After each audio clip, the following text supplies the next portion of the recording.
ጥበብና ወጋየሁ በኢትዮጵያ ቲያትር ውስጥ ሁሌም ተጣምረው ይጠሩ የነበሩ የቲያትር ባለሙያዎች ናቸው። ሙያቸው ብቻ ሳይሆን የተማሩት አንድ ላይ ነበር። ተፈሪ መኮንን ትምህርት ቤት የቲያትር ትምህርት ለመማር አብረው ተጉዘው ሃንጋሪ ቡዳፔስት ውስጥ ነው የተማሩት። ከዚያም ሲመለሱ የቀዳማዊ ኃይለ ሥላሴ ዩኒቨርሲቲ ኪነጥበብ ወቲያትር አዳራሽን ለአንድ ዓመት ኮንትራት ይዘው ተጣምረው ሰርተውበታል።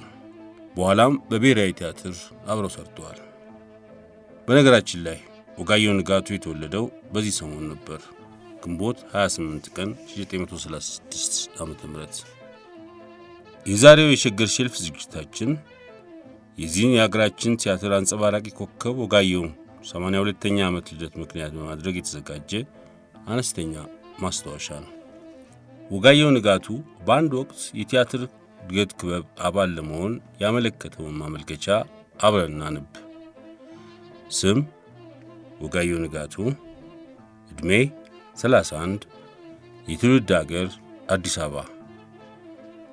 በአዲስ አበባ ከተማ ስሙ ኮስትራ ከሚባለው ሰፈር በ1936 ዓ.ም ተወለድኩ። እንደ ሀገራችን ልማድ የቄስ ትምህርት ቤት እስከ ዳዊት ከለስኩ። በኋላ ስዊድን ወንጌላዊት ሚስዮን ገብቼ አንደኛ ደረጃ ትምህርቴን በሚገባ አጠናቀቅኩ።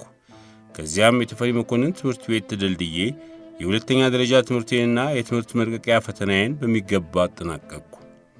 ከዚያ በኋላ ወደ አዲስ አበባ ዩኒቨርሲቲ ገብቼ የሁለተኛ ዓመት የኪነ ጥበብ ወቲያትር ተማሪ እንደሆንኩ ወደ ቡዳፔስት ስኮላርሺፕ ተልኬ የቲያትር ኪነ ጥበብን በተለይም በአስቀዳሚ የተዋናይነትን በተከታይም የቲያትር አዘጋጅነትን ትምህርት ለ2 ዓመታት ተመርቄያለሁ። ወደ ሀገሬም ከተመለስኩ በኋላ በልዩ ልዩ ቦታዎች ማለትም ትምህርት ቤቶች ቲያትሮችን ሰርቻለሁ። አንደኛ በኪነ ጥበብ ቲያትር የፕሮግራምና የአስተዳደር ክፍል ኃላፊ በመሆን ለ1 ዓመት፣ ሁለተኛ በሀገር ፍቅር ማህበር የቲያትር ክፍል ኃላፊ በመሆን ለ1 ዓመት ከ2 ወር። በተጨማሪም ኢትዮጵያን በመወከል አልጀርስ ላይ በተደረገው ፓን አፍሪካን ፌስቲቫል ጴጥሮስ ያችን ሰዓት በሚለው ቲያትር ጴጥሮስን በመሆን ተካፍያለሁ። በተረፈም ብዙ ቲያትሮችን በመጫወት ለሕዝብ አሳይቻለሁ። ክበቡ ከላይ የተዘረዘሩትን ተመልክቶ ለአባልነት ይቀበለኝ ዘንድ በትሕትና አመለክታለሁ። በተረፈ ጥበቡ ዘላቂ ሆኖ የኪነ ጥበብ ፍቅር የያዘው ሁሉ የፍቅሩን መሳተፊያ እንዲሆን በሙሉ ልቤ እመኛለሁ። ግንቦት 17 ቀን 1966 ዓ.ም ይላል የወጋየሁ ንጋቱ የዚያን ዘመን ማመልከቻ።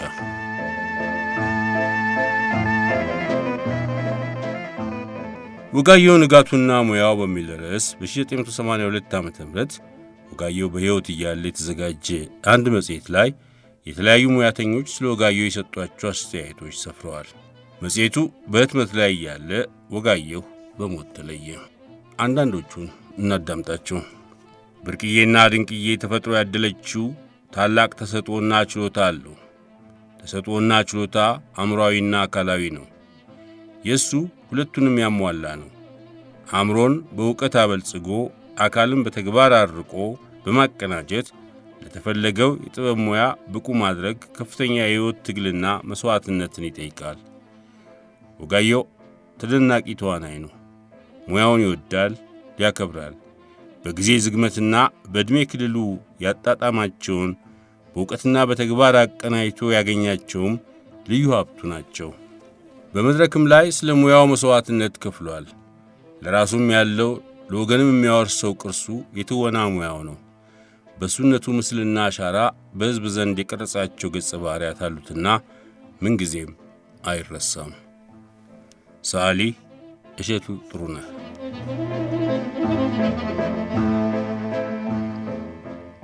ወጋየሁ ንጋቱ በተመሳሳይ ሙያ ላይ ከተሰማሩት አብዛኛዎቹ የአገራችን ተዋንያን ልቆና በልጦ ሊታይ የቻለው የሚጫወታቸውን ባህሪያት ወክሎና ግልባጭ ሆኖ ሌሎችም መስሎ በመታየቱ ሳይሆን በስሜትና በህሊና ሊዳሰስ በሚችል ውስጣዊ የሆነ ግፊት የሚጫወተውን ባህሪ መስሎና ህሎ ለተመልካቹ ሕዝብ ምላሽ ለመስጠት በመቻሉ ነው። ደራሲና ጋዜጠኛ ነጋሽ ገብረ ማርያም።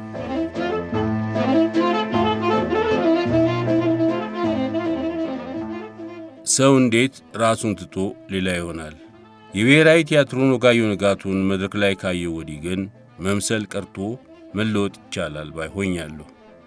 እኔም ብቻ ሳልሆን እያንዳንዱ ተመልካች የራሱን የቲያትር ግንዛቤ ከወጋየሁ ጋር ያገናኘዋል። በቀለመወርቅ ቲያትር ቤት መምህር የሆኑትን መምህር አራጌ ረዴን ብንወስድ የወጋየሁ አጥንትና ሥጋ ለድራማ እንዲሆን ተመቻችቶ የተገጣጠመ ይመስላል።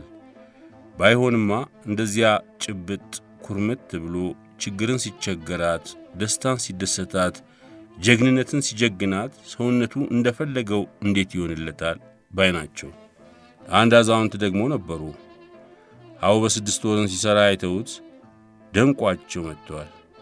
በኋላ በቴሌቪዥን ሲያዩት ጊዜ አሁን ይሄ ራሱ ቲያትር ሆኖ ምን ቲያትር ይሰራል አሉ።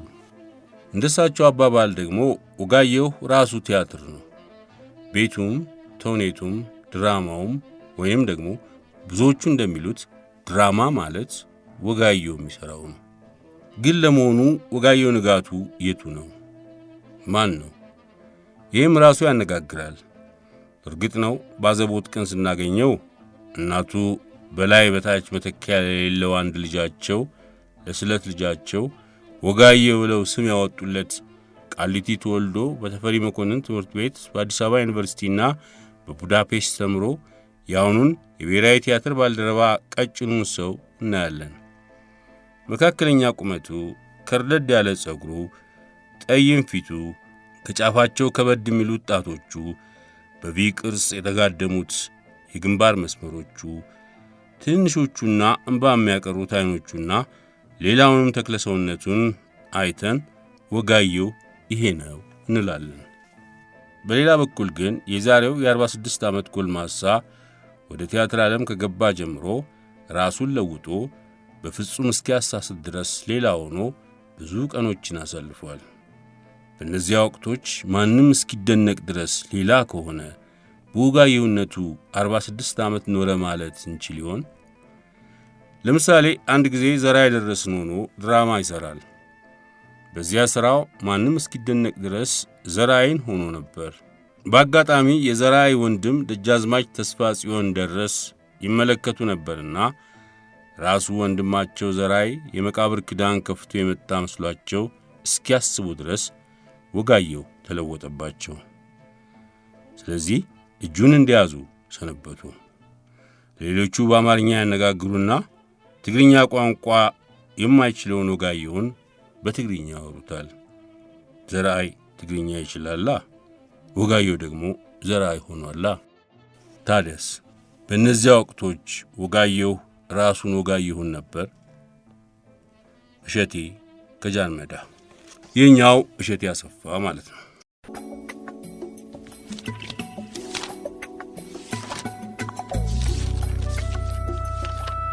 ስለ ወጋየሁ ንጋቱ ብዙ ገጣሚያን ግጥም ጽፈውለታል። አንድ ሁለቱን አበበ ባልቻ ያነባቸዋል። የሙሉነህ መንግሥቱን ማንነቴ ጠፋኝ የሚለውንና የጌትነት እንየውን ባይተዋር።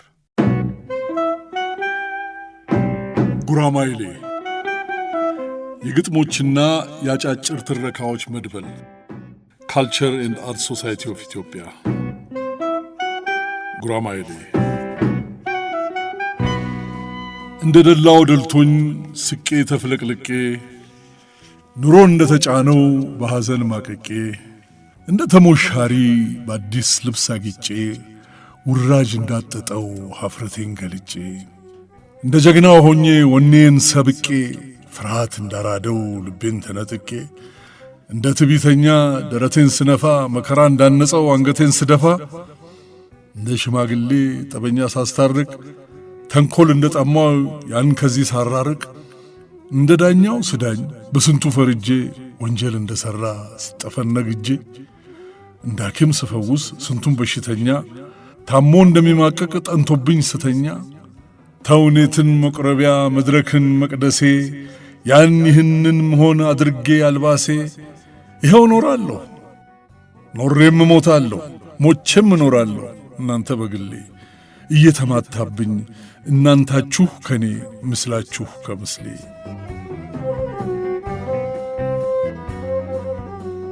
ሙሉነህ መንግሥቱ ለወጋየሁ ንጋቱ ማንነቴ ጠፋኝ ጉራማይሌ።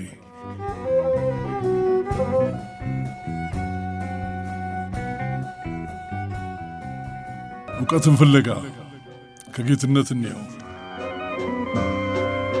ባይተዋር ማለት አፈሩ ካልሆነው አፈር መዘራቱ፣ ከማያውቀው ባህል ውቅያኖስ መግባቱ፣ በዘር በቀለሙ ከሰው መለየቱ፣ በሰው አገር አድባር ነጠላ መቅረቱ ሲሰማው አይደለም ሰው አገር አይደለም የባይተዋር ሞቱ። አይደለም መራቁ አይደለም ስደቱ አይደለም የባይተዋርነት ፍቺ እንዲህ አይረቅም። ባይተዋር መንፈሱ እስከዚህ አይመጥቅም። ባይተዋር ስሜቱ እስከዚህ አይጠልቅም። ባይተዋር ማለትስ ባይተዋር መሆንስ ባይተዋርነትስ እውነተኛ ፍቺው የሚያውቁህ ባገርህ የለዩህ ጊዜ ነው።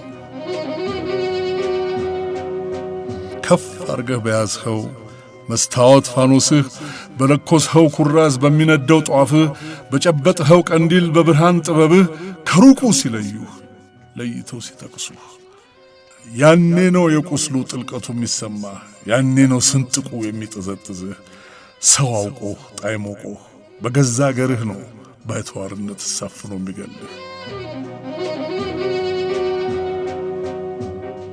ከአገር ከሰፈሩ ከማበር ከድሩ ከድግስ ከግብሩ ከጥቅጥቅ የሰው ደን ነጥለው ሲለዩህ ለይተው ሲጠቅሱህ በጣት ባገጫቸው ሲጠቋቁሙብህ እሱ ነው ሲሾካሾኩብህ ያን ጊዜ ያመሃል፣ ያኔ ይከፋሃል።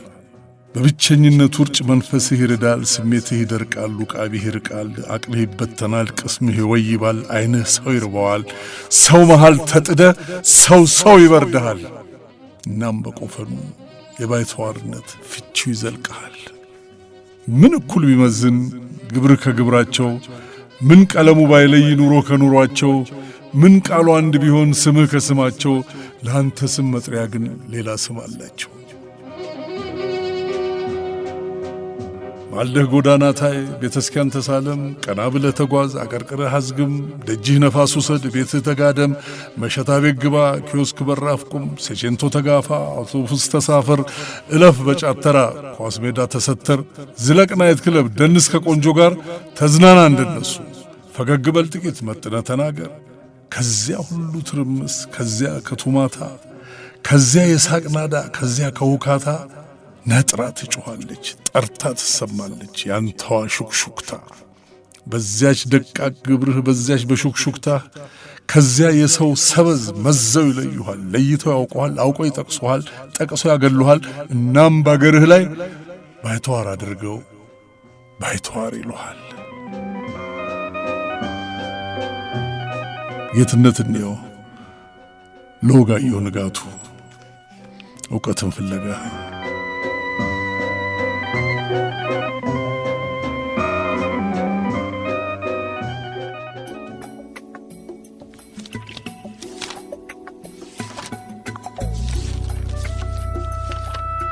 የቲያትር ባለሙያው ዓለሙ ገብረአብም በሞት ከተለዩን የሀገራችን የቲያትር መድረክ ከዋክብት አንዱ ነበር።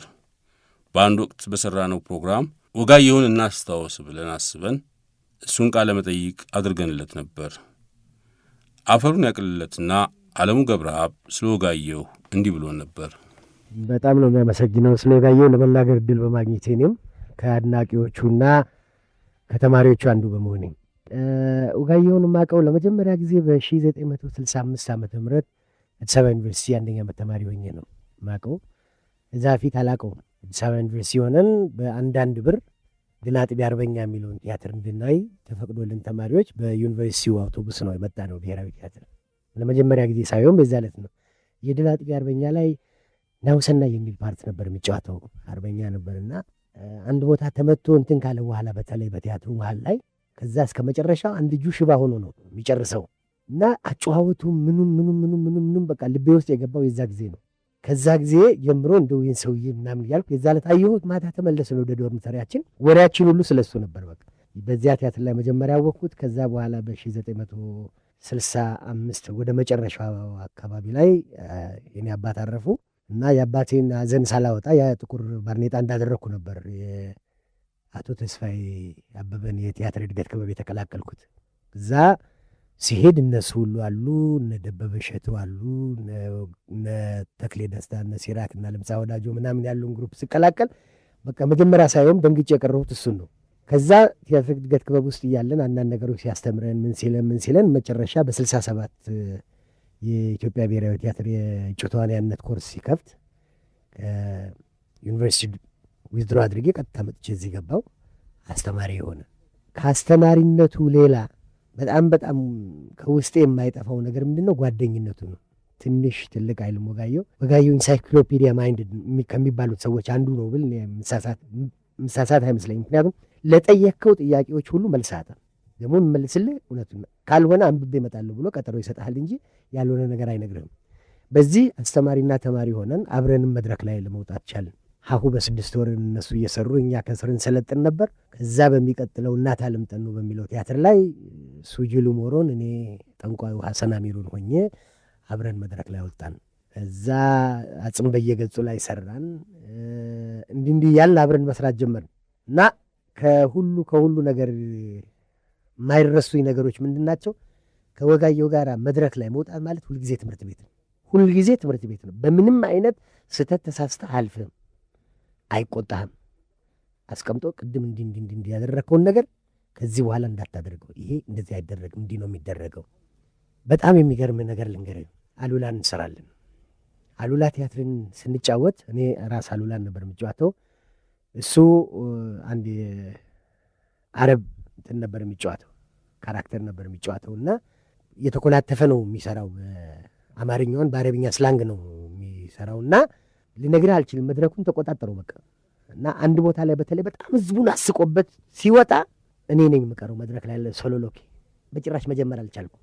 ምክንያቱም ሰው ገና ከሱ ሳቅ ውስጥ አልወጣም። እኔ ደግሞ ከዛ ቀጥዬ የምናገረው ያለኝ ሞኖሎግ በጭራሽ ሰቆቃ ውስጥ የሚያስገባ ነው። እንዴት ሊሆን አሁን 2-3 ጊዜ ስንሰራው አልቻልኩም። ጭራሻ ጠየቅኩት አንድ ቀን ወግሾ እኔ አልቻልኩም እኮ መድረኩን ላይ ገልብጣ አሸክመኝ ነው የምትወጣው አልኩት። ገብቶኛል አለኝ እና ምንድን ነው ማድረግ የምችለው አሁን አልኩት።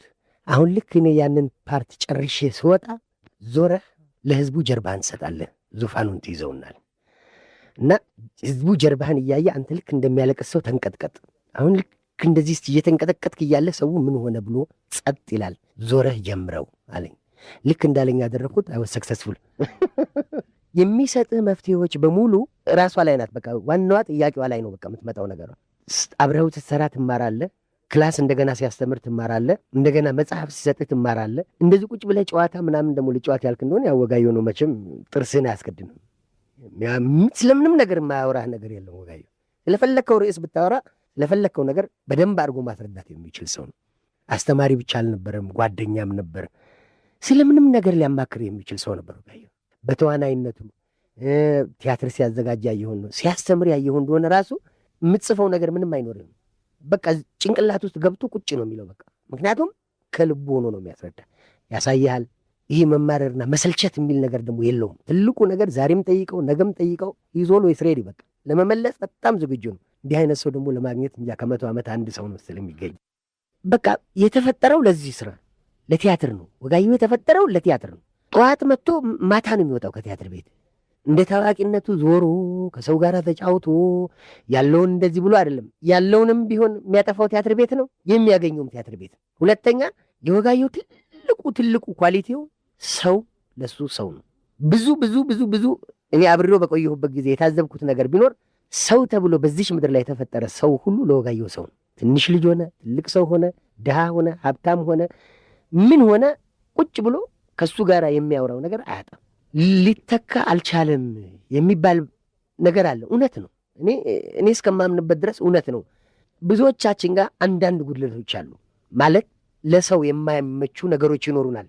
ወጋየሁ ጋር ምንም የለም። አንተ ሄድክ ይመቻል፣ እኔ ሄድኩ ይመቸኛል። ማንም ሰው ሄዶ ወጋየሁ ይመቸዋል። ወጋየሁን ሰው ያስቀይመው እንደሆን ነው እንጂ ወጋየሁ እንዲህ አደረገኝ ብሎ ሰው ከሞተ በኋላ ሁሉ ይታማል አይደለም። ግን ወጋየሁ እንዲህ አድርጎኛል ብሎ ከሞተ በኋላ እንኳን የሚናገር ሰው የለም። እንኳን በሕይወቱ ነው። ደግ ነው እንዳልልህ ከደግነትም በላይ ይሆናል። የዋህ ነው እንዳልልህ ከየዋህነትም በላይ ነው። አዋቂ ነው ከአዋቂ በላይ ነው። በጣም አንባቢ ነው ወጋየሁ። በጣም ነው የሚያነበው። ለምትፈልገው ፕሮብለም ቆይ እስቲ አንብቤ እመጣለሁ ይልሃል እንጂ አላውቀውም የሚል ነገር የለም። ቆይ አንብቤ እመጣለሁ፣ እንዲህ አይነት መጽሐፍ ላይ እንዲህ አይነት ነገር አግኝቻለሁና ከ2 ቀን ከምናምን በኋላ አንብቦ መጥቶ ይነግርሃል። ታዲያ ይሄ እንዲህ አይነት ሰው የት ይገኛል? ገንዘብ የሚባል ነገር እሱ ጋር ትርጉም የለውም። በመጀመሪያ ደረጃ 100 ብርም 1 ብርም ወጋየሁ ጋር እኩል አልቆ ነው የሚያድሩት። 100 ብሩም ለሰውም ለራሱም ለምን ታልቃለች፣ 1 ብሯም መልቃ ታድራለች። ይሄ ለሰው ትልቅ ቅድሚያ ይሰጣል፣ ለሰው ትልቅ ክብር ይሰጣል። ሁለተኛ ቲያትር ዝግጅትና ወይም ቲያትር መጫወት ጥናት በሚጀመርበት ጊዜ በጭራሽ የማታውቀው ሰው ነው የሚሆነው። በዝግጅት ጊዜ አያናግርህም፣ ዳይሬክተሩን ብቻ ነው የሚከተለው። የሚቀመጥባት አንድ ቦታ አለች። ልክ ሌሎቻችን ዳይሬክት እንደረግ እንደሆን እሱ ሄዶ እዛ የራሱ ቦታ አለች፣ ሲጃራውን ያጨሳል፣ እዛች ይቀመጣል። ስንጨርስ ከሪሄርሳል በኋላ ነው ልክ እንደ ጃኬት የሚያወልቀው በቃ እንትኑን ባህሪውንና ወጋየሁ የሚሆነው። ከዛ ውጭ ግን እዛ ጋር ነው ያለው። ለዲሬክተር በጣም ክብር አለው። እኔ አዘ ዲሬክተርም አብሬው ሰርቻለሁ።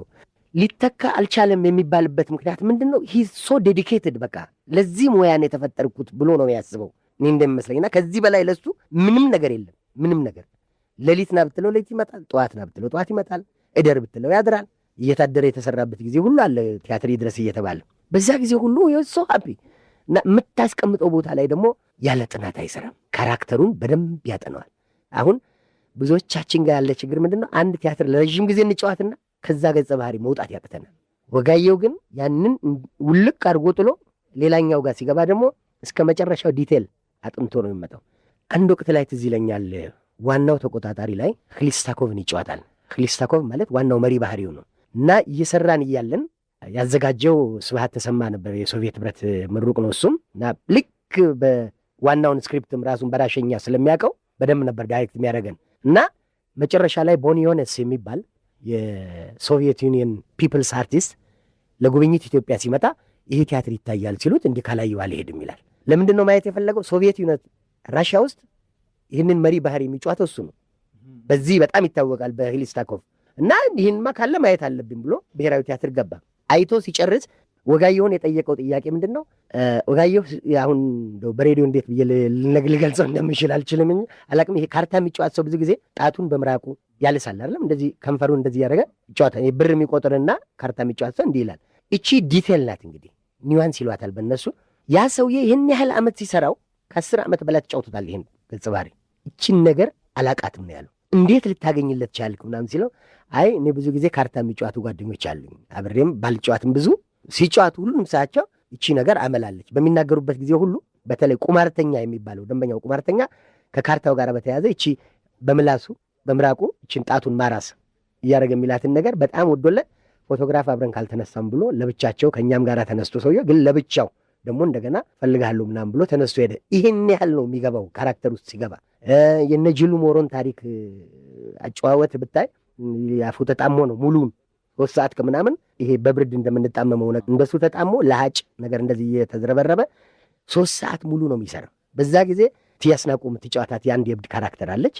የእሷ ውሻ አለች አብራን መድረክ ላይ እውነተኛ ውሻ ከድሩዮች ከመንገድ ተዳዳሪዎች ምናምን የተገዛች ነች እና ከእሷ ውሻ ጋር መጨረሻ እንደመለማመድ ብለው ሁልጊዜ ወጋየሁ እንደዚህ ተጣሞ የተቀመጠበት ቦታ እየሄደች ስቴጅ ላይ እንትን ታደርግ ነበር። ትጸዳዳለች። ውሻ የምትጸዳዳው አፍንጫው ስር ነው እግዚአብሔር ያሳይ። ግን ከካራክተሩ ጅልነት ምናምን አንጻር ወስዶት ያንን እያሸተተ መብራት ጠፍቶ እስኪቀየር ድረስ ስቴጁ እስኪጸዳ ድረስ አብሯት ቁጭል ነበር። ማናችንም ይሄ ትዕግስቱ የሚኖርን አይመስለኝም። ማናችንም የውሻ እንትን እየሸተተ ጭሱ እየገባ ባፍንጫ በቃ ጅልነትህን በየበልጥ ለማውጣት እንደዚህ መስዋዕትነት የምንከፍል ያለን አይመስለኝም። እና ሲሰራት ከትንሹ ጀምሮ እስከ ትልቁ ድረስ በጥናት ያ ይመስለኛል እንዱ የሚተካው የለም ሊያሰኘው የቻለው። የተለያዩ ካራክተሮች ላይ ደግሞ የተለያየ ሰው ነው። አንድም የሚደገም የእጅ ጀስቸር የለም፣ የአነጋገር ስልት የለም፣ የአካሄድ ስልት የለም። ሁሉ ላይ ይለውጠዋል። ለዛ ለካራክተሩ የሚስማማ ነው የሚያደርገው። ይሄ ይመስለኛል ታይፕ ካስት አክተርና ካራክተር አክተር የምንለውን እንደ በደንብ ለማስረዳት ያህል እሱ ይመስለኛል። በቃ ይሄ ካራክተር አክተር በቃ ታይፕ ካስት አክተርና ካራክተር አክተር የምንለው አለ። ታይፕ ካስት የምንላቸው አንድ ጊዜ ወይ ሽማግሌ ብቻ የሚጫወት በመጫወት በቃ አሁን ብዙ እገሌ ገሌ ብለን ልንጠራቸው የምንችላቸው ሰዎች አሉ። ሰካራም ብዙ ጊዜ የሚጫወተው ያ ሰውዬ ሰካራም ይሆናል። አንዱ ደግሞ ብዙ ጊዜ የሚጫወተው ኮሜዲ በቃ እዛች ላይ ኩምክናና ያችን ማሳቀቀቀ ከምትለው አንድ ነገር ይሄ ለዲሬክተር በጣም ቀላል አክተር ነው። ዳይሬክተሮች ብዙ ለመስራት ሳይፈልጉ በቃ ሰካራም ነው አሁን እንትናን አድርገዋ፣ ሽማግሌ ነው አሁን እንትናን አምጠዋ፣ በዚህ አይነት የሚሰሩ እንትኖች አሉ። ይሄ ካራክተር አክተር የምንለው ግን ፍሌክስብል ነው። ሁሉ ቦታ ሊገባ የሚችል ኮሜዲየን ነው፣ ትራጄዲየን ነው፣ ሽማግሌ ሊሆን ይችላል፣ ወጣት ሊሆን ይችላል። በሚገርምህ ደረጃ ወጣት የሚሆንበት ጊዜ አለው። ጋየሁ አሁን እንትን አጽም በየገጹን በምንሰራበት ጊዜ ለአሁን ጊዜውን ሲጫወት እንደዛ ሆኖ ነበር። ደግሞ አቡነ ጴጥሮስን ሲጫወት መድረኩ ራሱ ማልቀስ እስከሚቀረው ድረስ ነው። ኢትዮጵያን ስሎ ነው የሚያሳይ፣ እመብርሃንን ስሎ ነው የሚያሳይ እና በቃ ውድቅ ያለ በደንብ በሀገር ፍቅር ጽናት የተቃጠሉ አባት ሆኖ ነው የምታገኘው። እዛ ላይ እንሂድ እንትን ላይ አዛውንቶች ክበብ ላይ ከነጋሽ አውላቸው ከነጋሽ ጀንበሬ ጋራ ሆኖ ከነጋሽ ተስፋዬ ከነወይዘሮ አስካለ ጋራ ሆኖ የሚሰራው ምሁር ሰው ነው። ጡረታ ይወጣ ግን ምሁር ከነኛ ሰዎች ለመለየት ምንድን ያደረጉ ዳጎስ ያለ መጽሐፍ ነው የሚይዘው። ትከሻውን ጎበጥ አደረገው እንደዚህ እና አጫጫሱ ስካርፍ እንትኑ ምናምን በሙሉ እዛ ካሉት አዛውንቶች ምሁር መሆኑን እንደነ ሲራክ ደግሞ ሽማግሌውን የተጫወተው እንደዚህ ስታስቀምጣቸው ዝም ብለህ መድረክ ላይ ስታያቸው ከነኙ ጡረተኞች መሃል ይሄ ምሁር ጡረተኛ መሆኑን በደንብ ተለያለ። ይሄ ራሱ የሚስለው ነገር ነው። ይሄ ነገር በጣም ለዲሬክተር አጋዥ ነው። ምክንያቱም ተዋናይ ያለውን ሲሰጥህ ነው ከዛ በኋላ ያንተን የምትጨምርበት። አለበለዚያ ማኒኬን ነው የሚሆነው፣ ያንተ አሻንጉሊት ነው የሚሆነው። ዝም ብለህ ይሄን አድርግ ካልከው አንድ አክተር ያንተ አሻንጉሊት፣ አንተ የሰራው አሻንጉሊት ይሆንና ከዛ ፍሬምወርክ ውስጥ መውጣት ያቅታቸውና በአንድ ካራክተር ታስረው የሚወድቁ አክተሮች አሉ። ይሄው ገሌ እኮ ነው እዚህ ቲያትር ላይ እንደዚህ ቀረጸው ከዛ በኋላ መውጣት አቃተው የሚባል ነገር አለ። ያ የሚሆነው ለምንድን ነው? ያ አክተር ላዘጋጁ የሚሰጠው ነገር አልነበረም። ስለዚህ አዘጋጁ ሲቸግረው ቀረጻውን ጀመረ፣ ቀረጸው አነጣጠረው። ከዛ በኋላ በየት ይውጣ? በቃ መጀነን ነው፣ ሁሉም ላይ መጀነን። እንደዚህ አይነት ካራክተር ለአክተር ከሆንክ ግን ልክ ያለፈውን ቲያትር ስትጨርስ ያ ይወልቃል። ሌላ ነው፣ ሌላ ሰው ነው ኮምፕሊትሊ። እኔ በመጀመሪያው ጊዜ ነው የተለከፍኩት ብዬ ነው የማስበው። መጀመሪያ ባየሁት እንትን ተለክፍ ያለው ብዬ ነው እማምነው። በዚህም ነው ወጋየሁን በቃ ማስታወሻ የወጋየሁን ማስቀረት የፈለግኩት እና ውስጤ ለማስቀረት ስለፈለግኩኝ ከወለድኩ ልጄን ወጋየሁ እለዋለሁ ብዬ አስብኩ። በኋላ መጨረሻ ስወልድ ልጄን ለምን ወጋየሁ እለዋለሁ? መጀመሪያ ባየሁት በተጫወተው ባህሪ ለምን አልሰይመውም ብዬ ናሁሰናይ ብዬዋለሁ። አንዱን ልጄን አሁን ሙዚቀኛ ነው።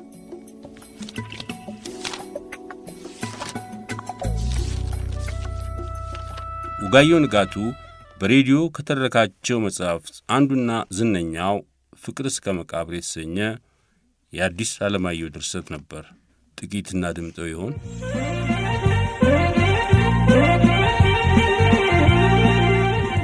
ፊታውራሪ መሸሻ ዘመዶቻቸውን የሰበሰቡት ቀኛዝማች አካሉን በዘመድ ፊት ወቅሰው ካሰቀሱና ካስፈረዱባቸው በኋላ ባላገሮችን ወቅተው ስለሚያስገብሩበት ዘዴ ለመመካከር ነበር።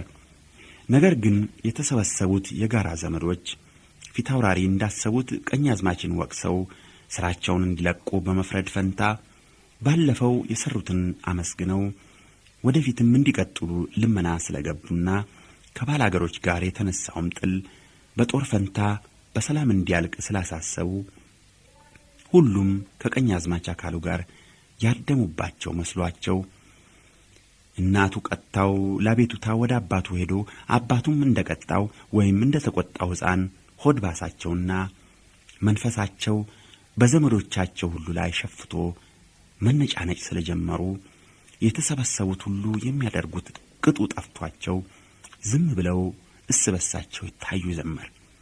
ከዚያ አባ ሞገሴ ሲፈሩ ሲቸሩ ተነስተው ጌቶች ያሉት ሁሉ አንድ እንኳን ስህተት የለውም፣ ሁሉም እውነት ነው።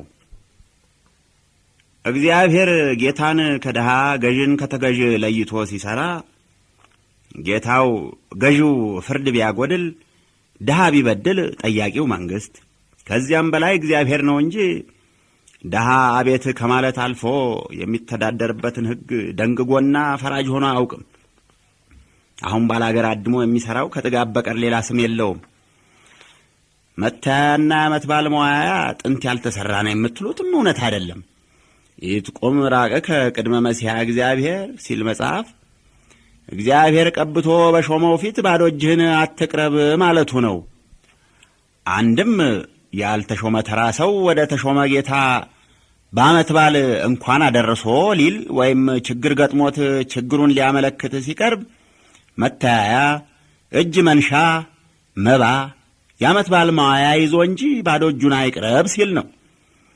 ስለዚህ የዓመት በዓል መዋያና መታያ መጽሐፍ ያዘዘ መሆኑ የታወቀ ነው።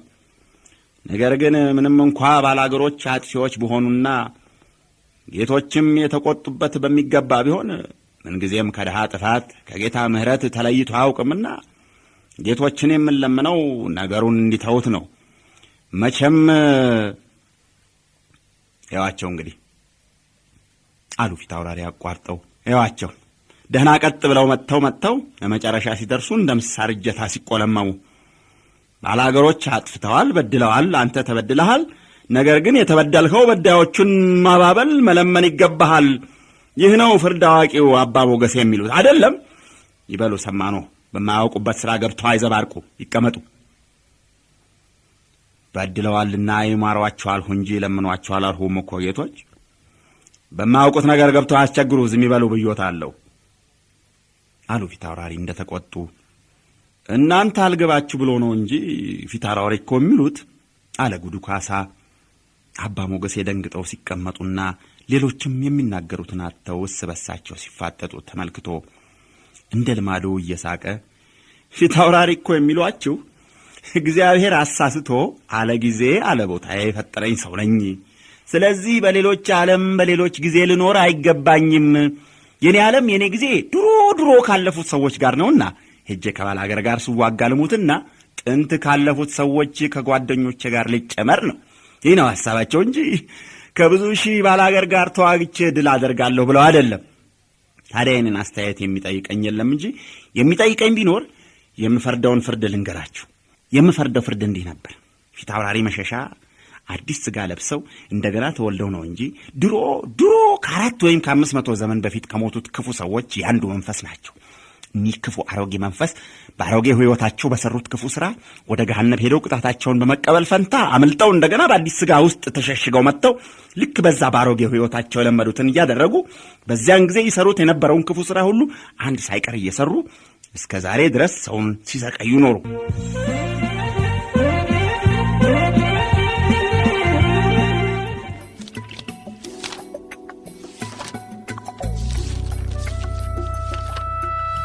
ወግሾ በኢትዮጵያ ሬዲዮ የእሁድ ፕሮግራም ለታዋቂ ጋዜጠኛው ታደሰ ሙሉነህ ከነገረው በመጠኑ እንስማ።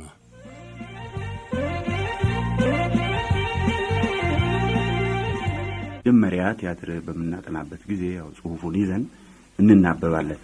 ታዲያ አንድ ሮሚዮና ጁሊየትን በዚሁ በኪነ ጥበባት ቲያትር ሳለን በምናጠናበት ጊዜ አንተ ነበርክ ታደሰ፣ ታስታውሰዋለህ? እና ስክሪፕቱን ጽሑፉን ይዘን በምናነብበት ጊዜ የአቶ ከበደ ሚካኤል ግጥም እንዳየው ነው። እኔ አንዱን ቤት ያልኩ እንደሆነ አንተ ነህ ቤቱን ተቀባዩ። ታዲያ አንዱ ልጅ እንደዚሁ አንድ ቦታ የሚጫወተው ጽሑፉን ይዝና ጽሑፉ ምንድነው የሚለው? አንተ በእኛ ነው ወይ ጥርስህን የምትነክሰው ይለዋል። ያኛው እኔን አይጠይቅም እንዳንተ ያለ ሰው ብሎ ቤት ይመታለታል። ታዲያ ይሄ በስቴንስል የተቀረጸ ነበርና ጽሑፉ ልጁ ሲያነብ አንተ በእኛ ነው ወይ ጥርስን የምትነክሰ? ሁሉም ጸጥ አለ። ልጁ የሚያመልስ መስጠት ያለበትም ዝም አለው። ምን ሆኗል ብሎ ጎንበስ ብሎ ሲያይ ለካ በዚህ መስመር አልቆ ወደዚህ ቦታ ብቻዋን ተጽፋለች። ቶሎ አያትን አለው።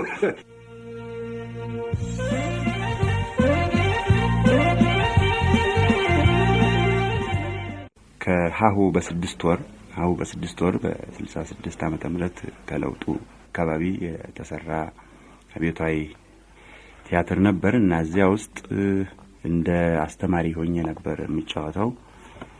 እንዲያውም ስሙን በትክክል ለመጥቀስ ሰሙ ንጉሥ ጣሴ ሆኜ ነው የሚጫወተው እና ልክፍተኛ ነው። በወሎ ቦረን ውስጥ ሄዶ የሚያስተምር አስተማሪ ነው እና እሱ ልክፍቱ እየተነሳበት ይጥለዋል። ከጣለው በኋላ ተነስቶ የሚያደርገውን ምጸት የብቻ የግል መነባነብ እንለዋለን። ሶሊሎኪ የሚሉት ነው ፈረንጆቹ።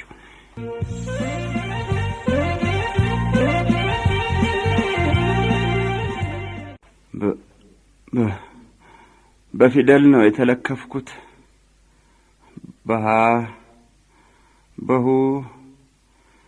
በፊደል ነው የተለከፍኩት። አባዬ ነው ያስለከፈኝ። ገና በልጅነት ገና በጋሜ ነው ያስለከፈኝ። ተማር ሲለኝ፣ ሰው ሁን ሲለኝ፣ ካልተማረ ድሃ ሰው አይሆንም ሲለኝ በልጅነት ያስለከፈኝ። በፊደል ቃል በብርሃኑ በነጻነቱ ተስፋ ነው ያስለከፈኝ። በፊደል በቀር በትምህርት በተስፋ በቀር በእውቀት በቀር በብርሃን በቀር ነጻነት የለም ሲለኝ ገና በጨቅላ በጋሜ አስለከፈኝ። የደሃ ልጅ አትበለኝ ሀ በል ሲለኝ፣ ቁጠር ሲለኝ፣ አትበለኝ ሁ በል ሲለኝ፣ ቁጠር ሲለኝ፣ ከፊደል ጋር ቁልቁል ለትሞ ሲያድፈጠፍጠኝ የመጀመሪያ ልክፍቴን በልጅነቴ አስለከፈኝ። እኔ አባቴን የረገምኩት ስላላስተማረኝ፣ ብርሃን ስላላሳየኝ፣ በድንቁርና በእውርነት በጨለማ ስላሳደገኝ ነው ሲለኝ፣ በል አንተ ተማር፣ ያላወቅኩትን አንተ እወቅልኝ፣ የራበኝን የእውቀት ተስፋ፣ የጠማኝን የትምህርት ተስፋ፣ የናፈቀኝን ጥበብ በል አንተ ቅሰምልኝ፣ እወቅልኝ፣ ተማርልኝ፣ ድረስልኝ፣ ሰው ሁንልኝ ሲለኝ አስተማረኝ፣ አሳወቀኝ፣ አስለከፈኝ።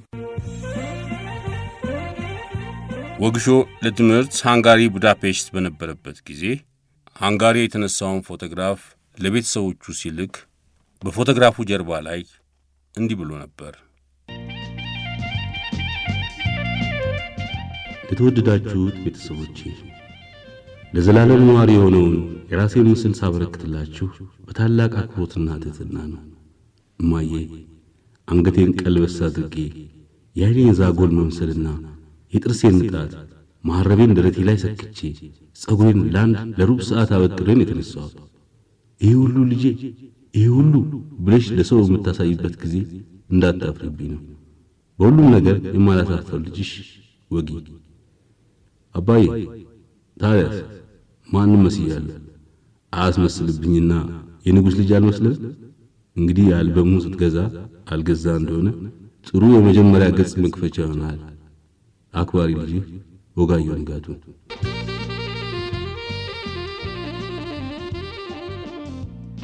ከአንድ 36 ዓመታት በፊት በ46 ዓመቱ በሞት የተለየንን የዕውቁንና ድንቁን ተዋናይ ወጋየሁ ንጋቱን 82ኛ ዓመት ልደት መታሰቢያ በማድረግ ያዘጋጀነውን መጠነኛ ማስታወሻ ፕሮግራም በሕይወት እያለ የወዳት በነበረችው የመንግሥቱ ለማ ዝም ያለው ዘመዴ በምትሰኝ ግጥም እንደምድም። ሳምንት በቸር እንገናኝ።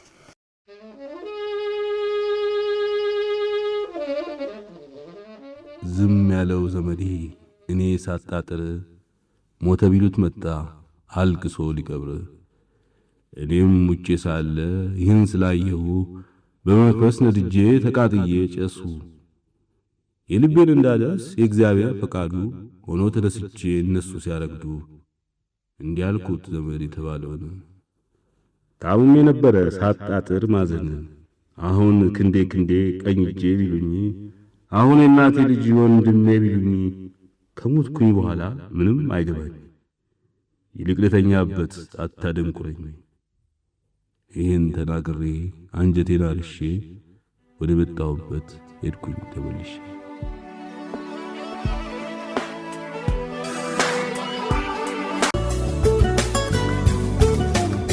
ሸገር ሼልፍ በሸገር 102.1